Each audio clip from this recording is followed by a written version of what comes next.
کہ ان کے پاس یہ ایک سنگل لارجسٹ گروپ ہے ایوان کا، لیکن اکثریت میں نہیں ہے اگر سارے لوگ مل کر حکومت بنائیں. لیکن میاں نواز شریف صاحب فرما رہے تھے کہ نہیں، جب ان کو وہ لارجسٹ گروپ ہے تو اخلاقی طور پر ہمیں اس کا راستہ نہیں روکنا چاہیے. اور میں آپ حضرات کی علم میں لانا چاہتا ہوں کہ میرے رد عمل کو کنٹرول کرنے کے لیے ایک بڑا موقر وفد میرے پاس پہنچا، مجھے اس بات پر آمادہ کرنے کے لیے کہ آپ سخت موقف چھوڑ دیں، آپ نرم موقف کی طرف چلے جائیں، اعتدال کی طرف چلے جائیں. لیکن جب وہ مجھے مطمئن نہیں کر سکے تو انہوں نے پہلے میرے موقف کی تائید کی، اور جب انہوں نے خود اس بات کا اظہار کیا کہ ہم نے یہ صوبہ اس لیے ان کے حوالے کیا ہے، یہ نہیں کہ قوم نے منتخب کیا ہے، ہم نے یہ صوبہ اس لیے ان کے حوالے کیا ہے کہ پشتون بیلٹ میں مذہب کی جڑیں گہری ہیں، اور مذہب کی ان گہری جڑوں کو اکھاڑنے کے لیے اس سے بہتر مناسب آدمی ہمارے پاس اور نہیں تھا. اور ہم نے این جی اوز کے ذریعے سے 15 سال محنت کی ہے ایسی فضا بنانے کے لیے. آپ بتائیں جی ہم کہاں کھڑے ہیں جی؟ پاکستان کے لوگ مسلمان ہیں، یہاں ایک بڑا مضبوط قسم کا مذہبی فکر کا طبقہ موجود ہے، وہ بھی پاکستانی ہیں، ان کے بھی احساسات ہیں. اگر ہم ان کے کاز کی بات کرتے ہیں تو جلدی سے کہہ دیا جاتا ہے مولوی صاحب پھر مذہبی کارڈ استعمال کر رہا ہے. اگر ایک قوم پرست اپنی قومیت کا کارڈ استعمال کر سکتا ہے تو میں بھی پھر مذہب کا کارڈ استعمال کر سکتا ہوں، یہ میرا حق بنتا ہے. مجھے کوئی شرمندگی نہیں اس کے اوپر، میں پاکستانی ہوں، آئین میں جس کو تحفظ حاصل ہے، اور جب اس کو خطرہ ہوگا تو اگر جمہوریت کو خطرہ ہے اور میں فرنٹ لائن پہ لڑتا ہوں تو پھر اگر اسلام کو خطرہ ہوگا تو فرنٹ لائن پہ لڑیں گے. اس پر کسی کو آر نہ دلایا جائے. تو اس حوالے سے صورتحال یہ ہے، ہم نے آپ کے ساتھ مل کر متفقہ موقف لیا ہے کہ ہمیں شریعت چاہیے لیکن بندوق کے زور سے نہیں. آپ کے ساتھ کھڑے، آئین کے ساتھ کھڑے، پارلیمنٹ کے ساتھ کھڑے. لیکن مجھے بتایا جائے کہ آج جو اس پارلیمنٹ میں قانون سازی ہو رہی ہے یہ بندوق کے زور سے نہیں ہو رہی.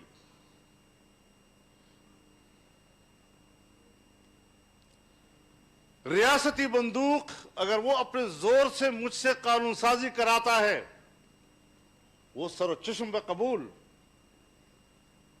لیکن اگر قوم کا کوئی فرد چاہتا ہے تو ہم اس کو غدار اور دشمن اور فلاں فلاں کہیں.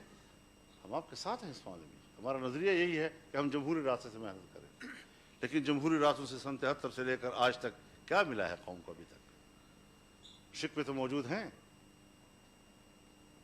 لیکن حالات، ملک کہاں کھڑا ہے، ادارے کہاں کھڑے ہیں، ہماری کمزوریاں ہم نظر انداز کرتے چلے آ رہے ہیں. چلو ٹھیک ہے، آگے دیکھتے ہیں، آگے چلتے ہیں.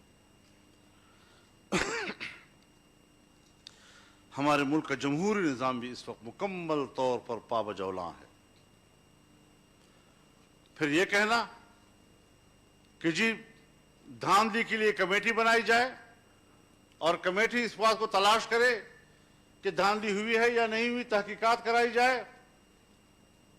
آپ حضرات نے ابتدا میں اس پر آمادگی ظاہر کی ہے، لیکن میں نے اول دن سے کہا ہے کہ ہم اس دھاندلی کے لیے کسی تفتیش و تحقیق کے روادار نہیں ہیں. یہ ایسا ہی ہے جیسے نصف النہار پر سورج کھڑا ہو اور ہمیں کوئی کہے ثابت کرو کہ سورج ہے. یہ اس طرح کی دھاندلی ہے. لہذا اس کے لیے کمیٹیوں میں جانا تفتیش و تحقیق کے لیے، اور وہ پھر بھی نہیں کر رہے. آپ کا کمزور موقف ہونے کے باوجود وہ اس طرف نہیں آ رہے. یہ ساری چیزیں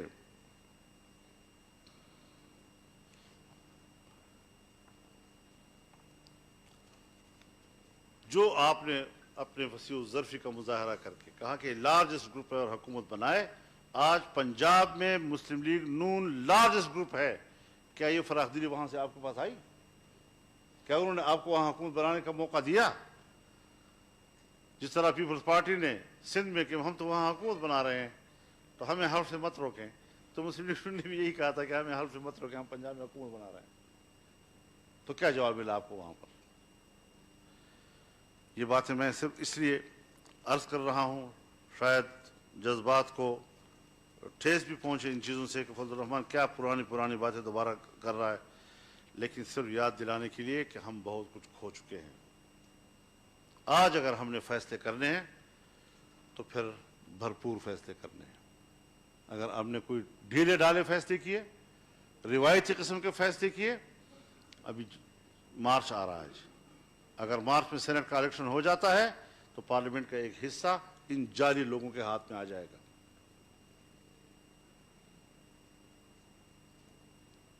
تو آپ پھر کہاں کھڑے ہوں گے؟ ملک کہاں کھڑا ہوگا؟ لہذا ہم بڑی صراحت کے ساتھ کہنا چاہتے ہیں کہ آج ہی فیصلہ کریں کہ ہم اسمبلیوں سے مستعفی ہوں گے. اگر ہم انہی اسمبلیوں میں بیٹھے ہوئے ہیں جہاں ہماری توقیر کا یہ عالم ہے، جہاں کوئی کارکردگی نہیں ہے، تو پھر میں نہیں سمجھتا کہ ہم اپنے مقصد کے لیے، جو شفاف الیکشن کا مقصد ہے، اس کے لیے کوئی کردار ادا کر سکیں گے. اگر ہم نے سول سپرمیسی کے لیے کوئی ٹھوس اقدامات کرنے ہیں تو پھر آپ آئیں عوام کے صفوں میں جانے کے لیے، تاجر برادری کے پاس جائیں، وکلاء کے پاس جائیں، اساتذہ کے پاس جائیں، ڈاکٹرز کے پاس جائیں، مزدور کے پاس جائیں، کسان کے پاس جائیں، صنعت کار کے پاس جائیں، اور ان کو کہیں آئیں ہم اکٹھے بیٹھتے ہیں اور اکٹھے لڑیں گے. ان کو انوالو کرنا ہے پھر ہم نے، اور بڑی قوت کے ساتھ ہمیں ان کو اپنے صفوں میں لانا ہوگا.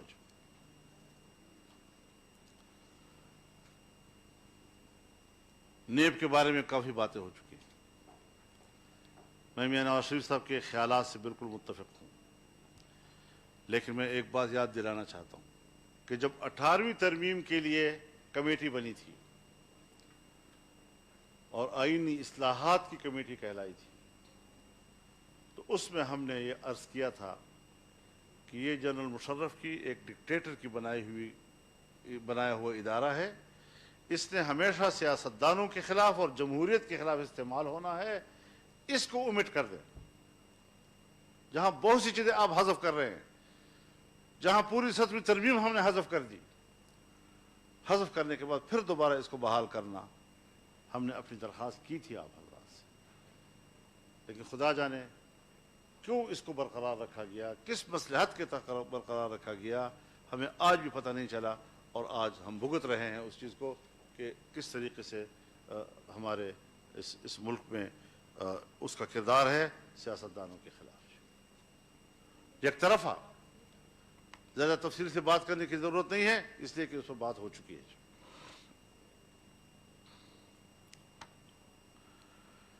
آج آپ اپنے پوری نظام کو دیکھیں. اسمبلی جعلی، آپ کا وزیر اعظم جعلی، سینٹ چیئرمین کے خلاف جو عدم اعتماد ہوا اور وہاں جو کچھ ہوا، میری زبان میں آج چیئرمین سینٹ جعلی. پرسوں ترسوں جو قومی مشترکہ اجلاس میں اقلیت کو اکثریت کہا گیا، شاید وہاں کے ملازمین کو بھی گنا ہوگا انہوں نے اس میں، اور شور شرابہ کے باوجود اس پر بھی ہمیں طے کرنا چاہیے کہ یہ جو گنتی ہوئی ہے یہ غلط ہے، اور پارلیمنٹ کی اکثریت کو اقلیت بنا دیا اور اقلیت کو اکثریت بنا کر پیش کر دیا اور کہا کہ بل پاس ہو گیا. تو اب تو قومی اسمبلی کا اسپیکر بھی مجھے جعلی لگتا ہے. اب جب پورا پارلیمنٹ بھی جعلی ہو جائے، اس کا حکمران بھی جعلی ہو جائے، پھر کس لیے بیٹھے ہوئے ہیں ہم وہاں پر؟ یہ سب ڈرامے ہوئے ہیں وہاں پر.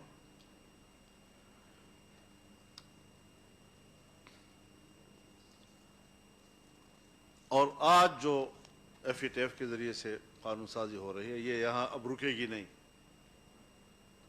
آپ کی ایٹمی صلاحیت کے خلاف بھی قرارداد آئے گی اور دباؤ آئے گا ایک دن آپ کے اوپر. اب آپ پھنس چکے ہیں، اب اس سے نکلنے کے لیے مضبوط فیصلے کرنے ہوں گے. ڈی نیوکلرائزیشن جو ہے اس کے آپ انتظار کریں گے. اب تو اس نازک صورتحال سے کہ ہم اپنی عیاشیوں کے لیے پاکستان کو زندہ رکھنا چاہیں جتنے بھی ہم غلام بن جائیں، لیکن ہماری عیاشیاں زندہ رہیں، یہ تو کوئی زندگی نہیں ہے. پاکستان اول ہے ہمارے لیے، اس کی بقا اول ہے ہمارے لیے، باعزت بقا اس کے اول ہے ہمارے لیے. اور وہاں پر جو آئین ہے، آئین کے مطابق ہمارا نظام چلنا چاہیے. کبھی تجاویز آ جاتی ہیں صدارتی نظام. ہم نے آئینی اصلاحات کمیٹی میں اس بات پر اتفاق کیا تھا کہ آئین کے بنیادی ڈھانچے کا تعین کیا جائے، اور ہم نے 4 پلرز اس کے بتائے تھے اور اس پر اتفاق ہوا تھا: اسلام، جمہوریت، وفاقی طرز حکومت، پارلیمانی نظام. اگر ایک ستون بھی گرتا ہے، آئین گر جاتا ہے، اور آپ کو ایک آئین ساز اسمبلی دے کر نیا آئین دینا ہوگا. آپ مجھے بتائیں کہ پاکستان اس کا متحمل ہے کہ ہم عصر نو نئے آئین پہ بات کریں؟ 70 سالوں میں جو چیزیں طے شدہ ہیں وہ دوبارہ ری اوپن ہو جائیں؟ کیا ہم متحمل ہے اس کے؟ تو ان حوالوں سے بھی ہمیں اپنے مضبوط موقف کی طرف جانا ہوگا. اور حالت تو ہماری یہ ہے کہ ہم ملینز اجتماعات کرتے ہیں، لیکن میڈیا کو اتنا کمزور کر دیا گیا ہے، اتنا مقید کر دیا گیا ہے کہ وہ ہمارے لاکھوں کے اجتماعات اور ہمارے تقریریں جو ہیں وہ اپنے چینلوں پہ دکھانے کے قابل نہیں رہے. ان کو روکا جاتا ہے باقاعدہ، اور وہ رک جاتے ہیں. ہمیں میڈیا سے شکوہ اپنی جگہ پر، لیکن ہمیں میڈیا کی مظلومیت کو بھی سامنے رکھنا چاہیے، اور ان کی آزادی کے لیے بھی ہمیں ایک مضبوط موقف لینا چاہیے.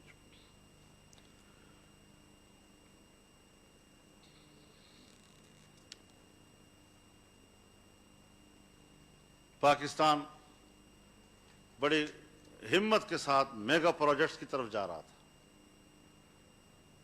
سی پیک منصوبہ، پاور جنریشن کا مسئلہ، اور بہت سے منصوبے پاکستان کے سامنے تھے. معدنی ذخائر کی طرف جانا، اس کو پاکستان کے لیے استعمال میں لانا، لیکن آج سب کچھ رک گیا ہے. اور مجھے ایک سفارتکار نے بتایا، باہر کے سفیر، کہ جب ہم نے ان سے پوچھا کہ آپ یہ کیا کر رہے ہیں، تو انہوں نے کہا کہ پاکستان اور پاکستانی قوم میگا پروجیکٹس کی متحمل نہیں ہے، لہذا ہمیں مائکرو لیول پر اور ہمیں میڈیم لیول پر سر نو نئے منصوبے شروع کریں گے. تو پھر انڈے اور مرغی اور کٹے اور یہاں سے شروع ہوئے، اور یہ پالیسیاں آج ہماری اسٹیٹ کی پالیسیاں ہیں.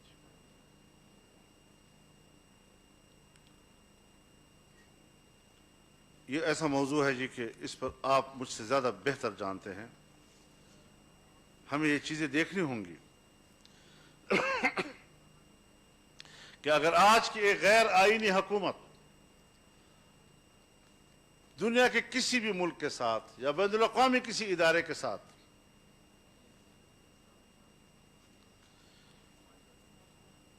یہ کہتے ہیں جی آپ کو تقریر نہیں جا رہی باہر جی کہا تھا کہ نہ بند کریں موبائل فونز کو، چاہتے ہو کہ یہ باہر لائیو چلے، اندر کا بات نہ ہو. میرا تو خیال ہے کہ ہماری آج کی کانفرنس پبلک ہونی چاہیے تھی. ہمیں آپس میں طے کرنا ہے، اس کے بعد پریس کانفرنس کرنا ہے. جو میاں صاحب کا صدر صاحب اس کے بعد جو آپ طے کرتے ہیں ہم سب پریس کانفرنس کریں، اس میں ہم سامنے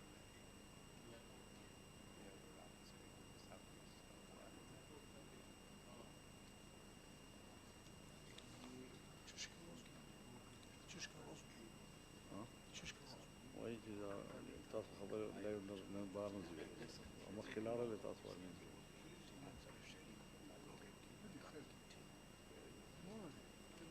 خالق في التليفون استخدمكم.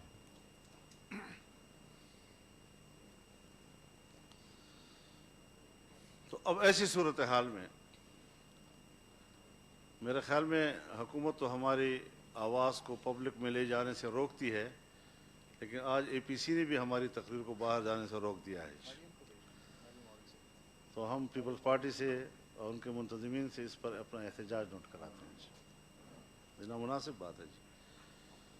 موبائل کر رہا ہے.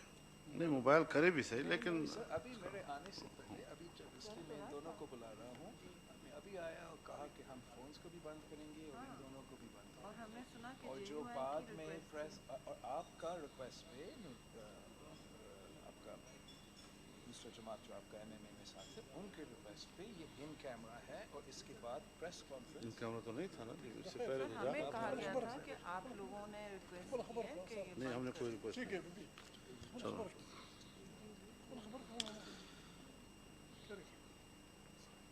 اب بنیادی بات یہ ہے کہ ہم زبانی گفتگو پر اکتفا نہیں کر سکتے کہ آپ ہمیں کہیں کہ جی ہم اب لڑیں گے اور پیچھے نہیں ہٹیں گے، اور یہ آپ پیچھے بہت ہٹ چکے ہیں اور 2 سالوں میں ان کی بقا کا سبب آپ بنے ہیں. اب باقاعدہ لکھ کر طے کرنا ہوگا تاکہ پبلک کے سامنے ہم یہ ساری چیزیں لے جا سکیں کہ یہ کمٹمنٹ ہے، اور کوئی اس سے پیچھے ہٹتا ہے تو اس کو پھر قومی مجرم تصور کیا جائے. مذاق تو نہیں ہے آخر کہ ہم اتنی بڑی بڑی باتیں کر رہے ہیں اور اس کے بعد پھر ہم کمپرومائز کی طرف چلے جاتے ہیں.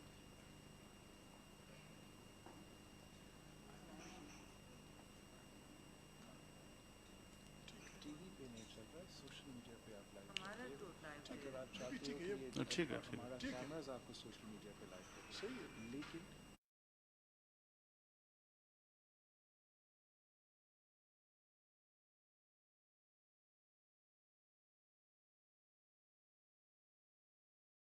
کہ ہمیں بہرحال عملی اقدامات کی طرف جانا ہوگا. کمپرومائز کا راستہ بند.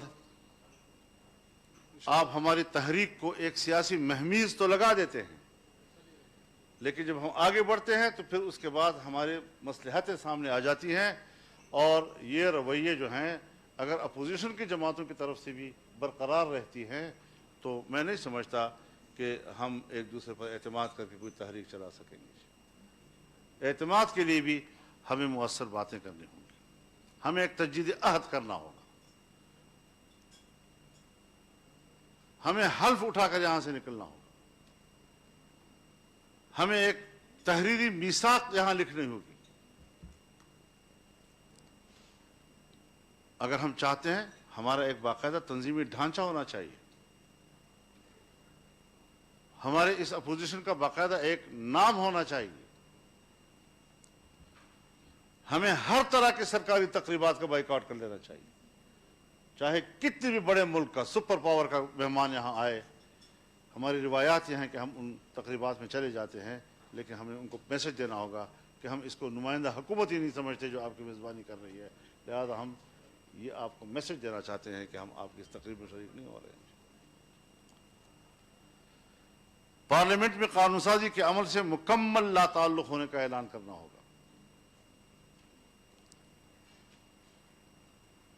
غیر منتخب اور غیر آئینی حکومت کے تمام بین الاقوامی معاہدات سے لا تعلقی کا اعلان کرنا ہوگا.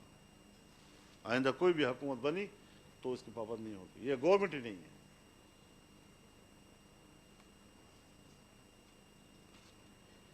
قانون بنائے جاتے ہیں منی لانڈرنگ کے حوالے سے بنائے جاتے ہیں. کیا آپ کو پتہ نہیں ہے سب حضرات کو کہ کالا دھن ہو یا غیر قانونی ترسیلات زر، خفیہ اداروں کا اصل بجٹ ہی وہی ہوا تھا. تو پھر جب ہم کہتے ہیں کہ پیسہ دہشت گردوں کے پاس جاتا ہے تو میرے خیال میں اس پیسے کا بھی راستہ بند ہونا چاہیے جو ریاستی دہشت گردی کے خلاف جاتا ہے. کیا حق میں چلا جاتا ہے.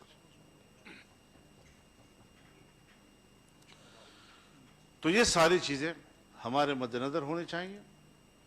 اگر آپ ایک مضبوط فیصلہ کرنے، اسمبلی سے استعفے دینے، سندھ کی صوبائی اسمبلی کو تحلیل کرنے اور ایک بھرپور سیاسی تحریک جس میں کہ پارلیمنٹ کے اندر کے قانون سازی کے عمل سے لا تعلق ہونے کا فیصلہ کر لیتے ہیں تو میرے خیال میں، ورنہ ہم تو آپ کے پیچھے کھنچتے کھنچتے ابھی تک آئے ہیں، آپ کے پیچھے کھنچتے کھنچتے آئے ہیں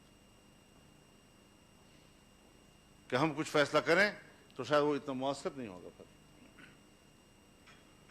تو اس حوالے سے یہ ہیں ہماری گزارشات، اور انہی گزارشات کی بنیاد پر ہم آج آپ سے بہت بہتر توقعات رکھ کر آئے ہیں، اور ان بہتر توقعات کے ساتھ میں جناب بلاول بھٹو صاحب کا، یہاں پر موجود تمام قائدین کا، جناب میاں نواز شریف صاحب کا، جناب آصف علی زرداری صاحب کا، سب کا شکر گزار ہوں، اور امید کرتا ہوں کہ آپ اس حوالے سے ہماری اور پوری قوم کی حوصلہ افزائی کریں گے. وآخر دعوانا الحمدللہ. مولانا فضل الرحمان صاحب آپ کا بہت ہی شکریہ. ہمیشہ کی طرح آپ نے پورا جو ہمارے آپشنس ہیں ہمارے سامنے رکھے ہیں. I just want to clarify for everybody in the room کہ ہمارا یہ جو دونوں جو کیمراز ہیں یہ چل رہے ہیں، لائیو اسٹریم کر رہے ہیں. مولانا صاحب کی تقریر سوشل میڈیا پہ تو جاری ہے، الیکٹرانک میڈیا پہ نہیں تھا. Before we continue this conversation, however, I would like to suggest تاکہ ہم ایک فری ماحول میں بات کر سکیں، آپس میں ہم نے مشکل فیصلے لینے ہیں تو وہ مشکل فیصلے لینے کے لیے ہمیں کچھ لوگوں کو منانا پڑے گا، کچھ لوگوں کو سمجھانا پڑے گا. اس کے لیے